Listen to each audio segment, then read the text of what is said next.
Soweto n'est pas confiné, ses enfants continuent d'y jouer, mais le calme masque la réalité des chiffres sud-africains. Plus d'1 million de personnes sont officiellement contaminées. Le variant issu du pays et découvert fin décembre inquiète le monde entier, il serait très contagieux. Pourtant tous ici n'attendent pas le vaccin, loin de là. J'ai peur. Parce qu'à chaque fois que quelqu'un reçoit une piqûre, il disparaît.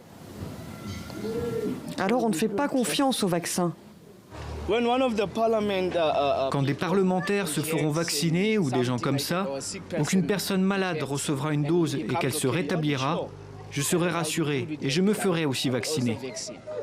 Un tour du quartier et il y a autant d'avis que d'habitants. Le vaccin, c'est pourtant l'une des clés d'un retour à la normale. Les autorités veulent que 2/3 du pays, 40 millions d'habitants, soient vaccinés. Mission quasi impossible.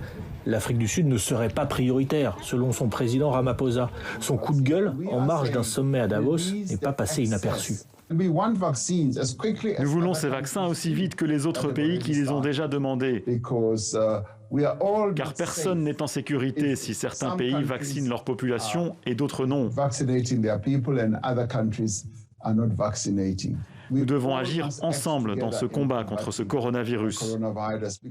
Une manière de dire que les riches ne partagent pas avec l'Afrique. L'Afrique du Sud a prévu le début de son programme de vaccination pour février. Les travailleurs du secteur de la santé devraient être les premiers concernés.